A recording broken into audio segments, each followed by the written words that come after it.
And honestly, by the time it opened, we only had 2 weeks of operating expenses in the bank, which was genuinely terrifying because it was like, oh God, after all this, after spending a year of my life, after putting in all my life savings, after like taking out credit to the hilt, if this is not immediately successful, it is immediately going to close. It was probably, I'd say, one of the worst moments of my life. She just sold her company. She sat in a room full of men negotiating the biggest deal of her lifetime. Wait, she sold for how much? I can't even believe she managed to get double her valuation. Let's keep this just between us. So I heard that you can build a business based off of a love of people and mac and cheese. My next guest is Erin Wade, and I'm so excited to have her on the show. I know I say this every freaking episode, okay? I know. I get it. I'm so excited, but I am because Erin Wade opened a mac and cheese restaurant and outperformed every metric under the sun and ended up selling it to a VC-backed tech meets food incubator in the coolest of ways. And she's going to tell you all about it and her book, The Mac and Cheese Millionaire. I just want to say one thing, okay? I know I have a lot of listeners on this podcast and on this season, but what I want to do is dedicate this particular podcast to one person. I hope she's listening. Janine, take in every word that this woman says, and let's go. Welcome, Erin, to the show. I'm so happy to have you here. Yeah, thanks for having me. Now, I heard that you're commonly referred to, in fact, your entire brand is built around you being the mac and cheese millionaire. So talk to me a little bit about this. How did this come to be? Tell me about the restaurant, how it all got started. Well, I was a very unhappy lawyer with a passion for food, who had actually worked in restaurants previously. And I actually got fired from my job, mostly because I just wasn't trying. I didn't really like what I was doing. And then you're like, we could pay someone else a lot of money to actually care. So it was a real wake up call for me. And I was like, I've always had this deep passion for restaurants and food. And so I took my dad's mac and cheese recipe, which was just the most delicious one I had ever eaten, and saw this big gap in the market and decided to open a restaurant dedicated to one of my favorite foods. Okay. And when you opened the restaurant, did you use your own capital? Did you just scrape together what you had? How did it come to be? Because there's an investment in opening a restaurant. Yeah, I mean, it's a huge investment. And, I really learned the hard way. I thought, I am at this point, like an Ivy League educated lawyer. I have almost perfect credit. I just thought, I'm a great candidate to, to have at the least get a loan from a bank. And I was sort of shocked to discover that at least at the time, I mean, banks wouldn't even loan money to first-time restaurateurs. Right. Because it's so dicey. They fold at such an extraordinary rate. And same, like family and friends were like, thanks, but no thanks. So I was really limited by what money I had in my bank account and however much credit I could accrue. And so it was pretty terrifying, honestly. And I did find a business partner whom I later bought out, but in large part because I just didn't have enough.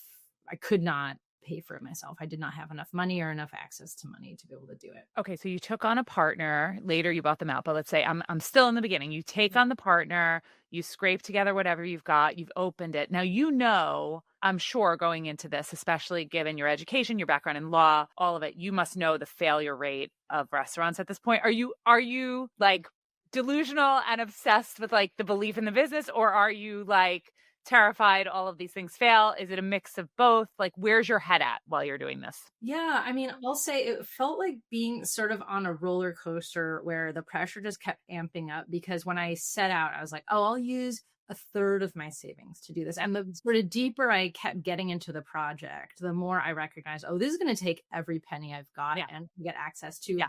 Plus someone else the same way. And, and honestly, it wasn't like it started off like that.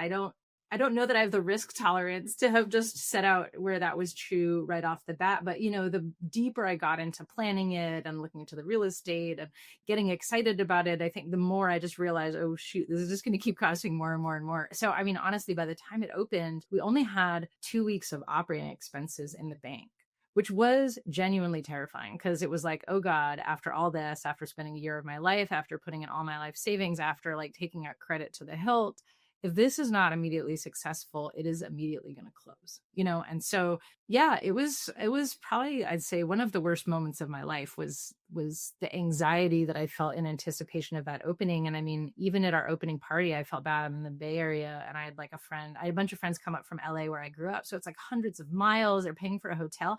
And like literally one of them asked me for a t-shirt and I charged him. I was like, I can't even afford Yeah. person a $12 t-shirt, So. Oh my gosh. I have 3 sections of questions already based on what you've told me. So, okay. So first, how did you manage the anxiety? Do you have any tips for like, if you're leaning in and you have that type of like, that you have the 2 weeks working capital, oh my God, how did you push through? Did you just feel it and push through it? Any thoughts on how to navigate that sort of thing?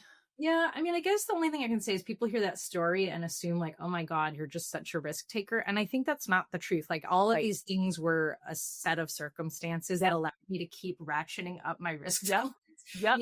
I don't know that I would have left my cushy job if I hadn't been fired. I was making a lot of money and, it was easy to be on sort of the golden treadmill. So I think like each of these steps sort of allowed me to get to the place where I was able to tolerate that anxiety. But I mean, honestly, I was a huge insomniac. I was very stressed out. I wish I could tell you I had these great coping mechanisms, but I really did. I get it. I get it. And I get, just because I've lived it in a different circumstance, different business. But the other thing I really get is like, if someone told you at the beginning, like, okay, you're going to leave your cushy job, you're going to invest every dollar of your savings, you're going to need to align with a partner, and you're going to have 2 weeks working capital. Do you want to do this? The answer would be no. But it's like the gradual, okay, all right, I guess this is okay. I guess this is okay. We're here. Right. Yes, I get it. I get it. Okay. So before I ask you about the business, because I know that you started with the love of mac and cheese, but then you fell in love with business, which I think is the coolest thing ever. Before I ask you about the business, because that's really where this podcast is and where we're focused, I got to ask about the mac and cheese. So did you just sell mac and cheese? Did you have different types? Was it all this one recipe? How did it start when you started? Yeah. So, I mean, I think the concept was, I saw that there's like burger restaurants, there's pizza restaurants. Like it's not unusual to have a restaurant dedicated to a certain food. That's sort of what you can get. But honestly, there were not any mac and cheese restaurants, which felt very bizarre to me. And so that was the goal. But, people really did think I was nuts because even though this isn't a crazy concept, like I said, there's all these other things that are just dedicated to one food. I think because it didn't exist, people thought like, oh, there's a reason it doesn't exist. And so I had so many people being like, carry sandwiches, do all this other stuff. And I was like, no, I think like the more narrow, I've always loved places that are very good at something very singular. And so that was the goal here, is just to make the best mac and cheese anyone had ever had. So yeah, it was my dad's recipe. And how we did it is we would make every single one to order. Each one has like nearly a quarter pound of cheese in it. So it's very cheesy. It's homemade. It's fresh. And there were other things, like we were a full service restaurant is how we started out. So, you could also get a beer and wine. You could also get a salad or a side to go with it. We made I'd worked in pastry previously. So a bunch of really delicious homemade desserts, like, homemade Oreo, peanut butter pie. So there were other things to complement it, but the only main dish you could get is a mac and cheese. Wow. Okay, so you start out. How quickly do you realize that you're onto something? Well, thankfully, we'd been building an audience for almost a year before the restaurant opened. So we opened to just lines down the street and success, honestly, beyond my wildest imaginings. And it's really, I was really fortunate at the time. There were all of these events in the Bay Area that happened to be catering to really like, sort of small pop-up businesses. So we would do this thing called the underground market, which I read about in my book is completely illegal, eventually got shut down, but it was, sort of all these like a very startup concepts where people were basically cooking out of their homes and would come to this, event, which was like sort of like a club, a fair, like they'd have music. It was like, just this really buzzy event and you would sell your stuff. And so we did that. We do like any kind of sort of mobile event we could get our hands on. And that was amazing because we could get really real-time feedback and people loved the food. We also priced it very low, to be honest, because the goal was, well, I mean, I honestly priced it low out of like, I'd say it started out of insecurity where I was like, I really just want people to buy this, you know? Right. But I mean, other people at these events would be pricing it, you know, like a main dish, like maybe, you know, anywhere between like $8 and $15. And we price ours at $2. So, you know, someone would go to this event and be like, oh, I'm definitely getting a mac and cheese. And it was great marketing because we'd sell out, we'd sell hundreds of these things. And, you know, and so all these people started to know our name, know our product, loved it. And then, you know, would follow us on social media, couldn't wait for us to open. So I think, you know, I think advice I would give people is find a way to get your product in the market early, get that feedback, you know, and I love the idea of paid marketing like that. Like, you know, at $2 a Mac, we were not making money on these events. We also weren't losing money, you know? And so I think I've always been a big believer, like do stuff where you get paid to do it, get your product in people's hands. And it's sort of the best, you know, validation, testing, marketing you can do. Heading on to now my third area that I was fascinated with, and really the bulk of what, you know, a lot of what you write about and talk about. So, you know, the love of food and cooking and mac and cheese, all very clear, but you actually ended up building this business that outperformed so many of the typical restaurant metrics that we see and outperforming, you know, so many of the restaurants that obviously open and fail. Because that rate, that stat, you probably know it better than I do. I only know from talking to friends, like when you open a restaurant, the percentage chance of failure is tremendous, right? What's the chance that it, do you know the stat on the chance that it succeeds? 1 in 10 make it beyond the first year, 1 in 100 make it beyond 5 years. So It's pretty brutal. It's brutal. Like when you think about the different types of businesses you can open, it's, you know, it's a hard business, but you go in and you end up outperforming and falling in love with business. Talk to me a little bit about how that came to be and some of the decisions that you made that helped you succeed. Yeah. So, I mean, I'd say like the deeper genesis, even much more so than my love of mac and cheese, of deciding to open the restaurant was I really hated work. I hated working. And I had never, you know, whether as a lawyer, whether in restaurants as a line cook, like I had had many, many different kinds of jobs and I'd never enjoyed any of them. And I was like, shoot, you know, life is long. And if I'm going to spend this many hours doing something, and I just started to get worried. I was like, maybe I'm not the kind of person that, you know, when people talk about getting excited to go to work in the morning, I was like, am I maybe just not one of them? Am I just destined to not enjoy this? And I just thought that sounded like a really, really sad life. So, you know, my biggest goal with Homeroom was to create a job I liked going to. And I thought it would be a very empty goal if no one else wanted to go there. Right. Right. So the goal was to make it that way for other people as well. But the truth is I just really didn't know how. So, you know, obviously there was a goal to be successful selling macaroni and cheese, making a really great place that the community was excited to go, but I wanted employees to feel similarly excited to be there every day. And I think that was really the key to success. So that was the thing I became really, really obsessed with, because to be honest, we dialed in the food really early, but it took a long time to dial in those sort of people-centered practices. Yes. And that is what it allowed us to achieve this, you know, top 1% profitability in the industry. Our average person would stay for 2.5 years, and the industry average is less than 90 days. So, you know, I think those things go really, really in hand with like better performance, but also like a life well lived. And so that's, you know, really what I'm excited about at this point in life. Okay. So a couple of questions. So first of all, when I hear I didn't love work so much, and so I wanted to have not only go somewhere I love, but have other people like really enjoy working there. So it wasn't that you didn't like working, it's that you didn't like what you were doing, right? Because I would imagine when you first launched the business, a restaurant requires like so much of your time at first, right? It must have been around the clock for you when you were first opening. It was in the beginning. Yeah. Okay.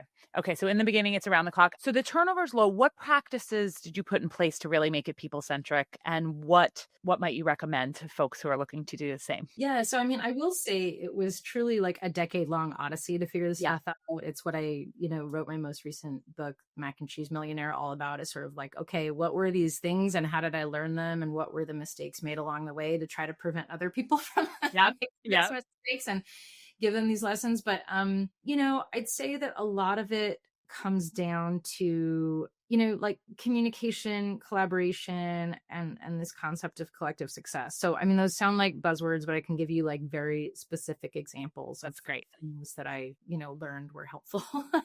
For instance, for one, we were an open book management company. So we would share basic financials with the team, teach financial literacy. And I mean, that's very uncommon in almost any kind of business, but I'd say particularly in restaurants and cooking, it's very, very uncommon, but it's so basic. Like at most places, that information is really hidden. So people not only have no idea how you're doing, but no idea how to really participate in making the business be better. And so the goal is to sort of take those walls down and make it easy for people to understand, be educated, collaborate, and like share in the success that they generate. Wow. I mean, I know of so I worked in the agency space and I had a marketing agency and we had open book financials. We shared all of our information, and other marketing agency owners often would be like, you are absolutely nuts to be talking about the profitability factor. I can't imagine at a restaurant where employees are probably typically hourly, or, you're looking at these types of employees sharing the financials in that way. And teaching that financial literacy, that is fantastic. So I love that part of the story. And okay, so you're growing, it takes off, it's successful. You buy out your partner. How long were you working before you bought out your partner? How long were you in business? I mean, a number of years. I think I bought her out at maybe the 6-year mark, something like that. And was it that you wanted control? Was it that what went into that decision? Yeah, I mean, I think like many things, you start off sort of wanting the exact same things and you're in the same place. And then at some point, life diverges and it's just apparent that it's like time to, go your separate ways. Okay. So you buy her out and you're now on your own, and talk to me about you're outperforming, you're doing well. Talk to me about the decision to sell. Yeah, I honestly didn't think that I would sell. I'd been approached many, many times, either for investment opportunities, folks that were really excited to invest and partner for growth in some fashion, or who did want to buy out the company. And I was never interested. And I don't know. So I got approached. I'd been running the restaurant for about 10 years at that point. And I didn't have, as well as we were doing, I didn't personally have a goal of like opening 100 homerooms. We were doing exceptionally well out of this one location. It was not my personal goal to like keep replicating. So I honestly, it had already become a little bit clear to me that the future of the restaurant might diverge a little bit from like my personal path, because I love being the CEO, but I was like, we have these amazing leaders. And I had already been thinking in my head, how do I transition this really to the next generation of people that's going to want to grow it? I had thought about selling it to the employees. I thought about making some of my leaders partners and letting them continue to grow. I think it just was clear that this is a concept that should continue to grow, but because I'm not personally excited to keep growing it beyond this location, I should find a way to move it to others that want to, Was it just that it didn't feel, was it like the idea of multiple locations or, franchise? There could be a million things you could do. It just wasn't appealing to you in any way was it the amount of time, the growth, the capital? What was it, just, this is the lifestyle you wanted? Yeah. I mean, I think I just like novel business challenges. Yeah. Every entrepreneur is, I think, sort of really well made for a very specific part of the entrepreneurial journey. And I think I knew myself well enough to be like, oh, I'm really great at startup to like creating something that can be replicated. Yeah. I find a lot of joy in turning the chaos into sort of like efficient and like positive action, you know? And I think at the point that the company was, it was clear to me that there were going to be different kinds of problems that I just didn't find interesting in Yeah. replicate, which was Yeah. going to be, okay, just how do you do more of the same, more of the same, more of the same? How do you standardize stuff even more? Like, how do you, and I think also the truth is I've just never liked chain restaurants. Like, I Yeah. don't personally enjoy that. I really just like singular things that you look forward to that feel very special. So it just, I didn't feel like that mission was in service of anything that I cared about, The you know? thing that I love about this, Erin, so much is like the arc of I didn't love what I was doing. So I set out to do this and then finding what you love and knowing that going beyond that path, like taking that further out, even if it was the best for the restaurant, it probably wasn't the best for you and really finding that joy for you. It's just such a fantastic story. So okay, so you come to this realization and how do you get connected with this group? You know, what's wild about this story is they only, you know, because I mean, Homer's a privately held company, so you can Yeah. tell it's stressful on its face, but I don't think, you know, you would ever know how much unless you'd actually worked there. And we were Yeah. open. So anyone who'd worked there knew how genuinely well we were doing. So actually, I mean, this is testament to how important it is to, you know, treat people well and create a positive work environment.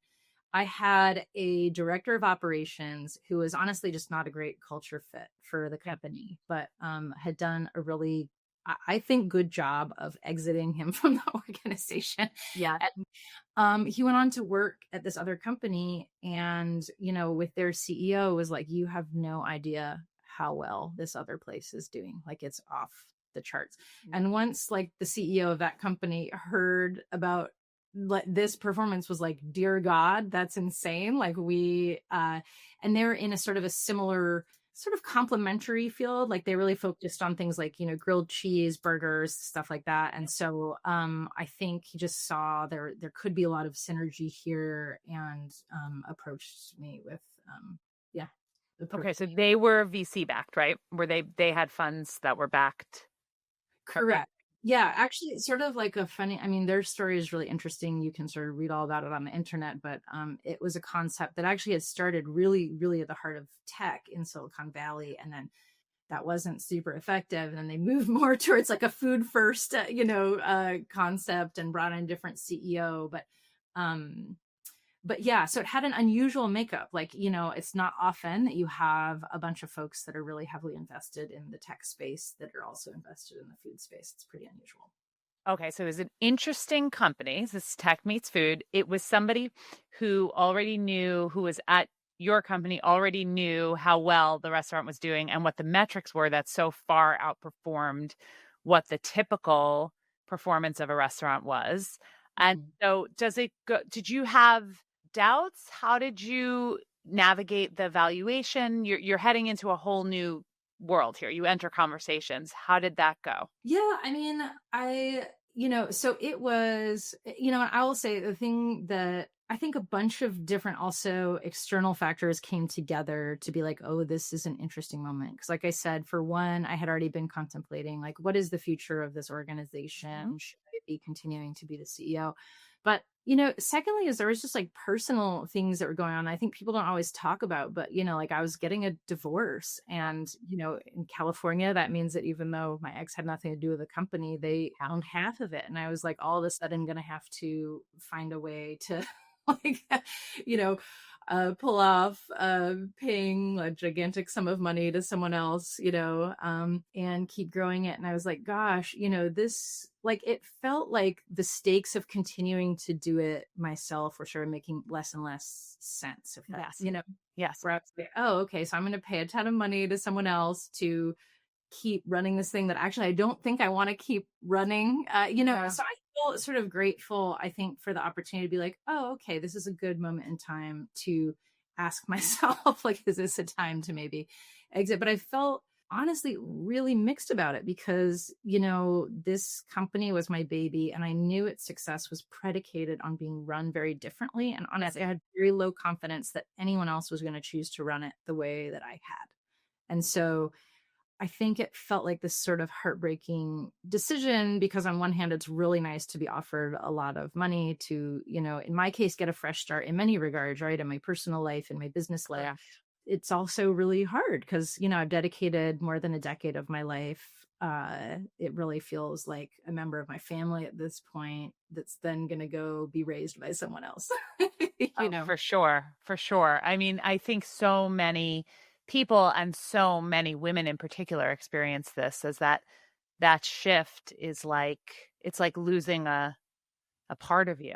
And I can totally see. And by the way, divorce is such a common reason for selling a business because you do, if you get half, you don't want to keep work. All of a sudden you have a business partner that you're no longer married to, essentially, where you have to like report the financials. Yes. With everything I'm producing to someone who's like literally given Oh, no. it like it would be such a demoralizing way of my life. And I think people don't want to talk about I mean, and it also depends. If you lived in another state, maybe it wouldn't be like this. But yeah, I think it's hard for people to like explain that and be like, well, this is just the truth. Well, it is the truth. And I promise you that my listeners totally get this. Like the people who are listening to this are like, yes, Erin, we understand. We know exactly what this situation is. Yeah. Okay, so you go through the process. Do you stay on? Are you attempting to help ensure that they maintain similar standards, or do you go through the process of just letting go? How does the transition work? So it's a little bit of a mix. So for one, I retained a seat on their board of directors. So in one sense, I am very much, looking at it, but from a very different seat. And then I was also retained, I think with like a 2-year contract or something, which is pretty typical, where they want you on hand to like aid with the transition. I'll be honest, I think every company is going to approach it differently. I felt quite underutilized in that process. Like it was very much like I'm there to answer a phone call if they don't understand something, but it was not like they wanted me there every day. I think that they really wanted like to just cleanly bring in their own folks, move it on to different leadership. Yeah, it's hard. I forgot who was on our podcast who said that sometimes when you sell, but you're in that contract, it's like selling a house, but you still live in the house while they're like hanging up all the new artwork. They're like, hold on, let me just get rid of all of your ugly shit and put up what we want. And then you're like, what am I doing here? Like, it's just, that's a crazy, crazy experience. So, okay. So then you decide that you're going to go on and you're going to write a book and you're going to teach other people how to sort of do what you did. Talk to me about the evolution to the next chapter of your life and where you find professional joy now.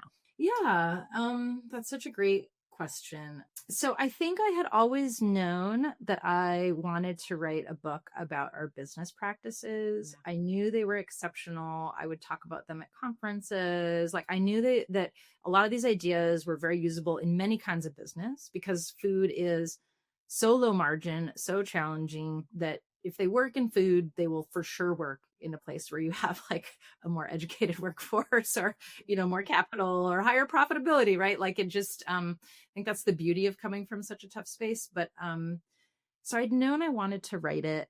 And I also knew that there was like a few other things that I had wanted to toy with, and I can talk about what those things are. But, the book actually went through a few iterations. Like I took a first stab at it. And it was a very traditional business book. And honestly, I tried to like get an agent and had people read it. And it was boring. It was not a fun book. And I was like, you know what? And there was this one chapter that was really more a blend of sort of like memoir with the business lessons. And everyone who read it was like, this is the best chapter. And I was like, you know what? I should really remake this book to be more personal, more funny, more real, and less like here's how to fix your life and your business kind of a thing. And so I think it's a great book. It actually got nominated as one of the best of business books of 2024 by Porchlight, which was really cool. So awesome. And and so I think it's like a genuinely like fun and interesting read, and also testament to like sometimes you just don't get it right the first time. Like I literally went and rewrote the entire thing, and then I was able to sell it. Yes. Yes. It's true. And I think the personal stories are so often what resonates, right? Because otherwise it's so dry and advice driven where you can learn so much more through the stories of sort of what happened and how you felt in that moment and, all of that. And so the book is called The Mac and Cheese Millionaire: Building a Better Business by Thinking Outside the Box.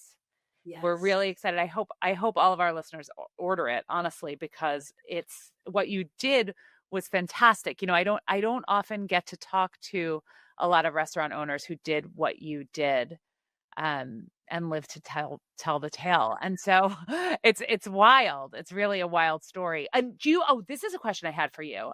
This is random, totally random, but in the time that you opened was probably before the food truck era, right? Was it before food trucks were like a big thing, or were they a thing already? Did you ever think about it being a food truck? I did. And what's interesting is food trucks aren't that much cheaper than opening a restaurant, but a lot Really?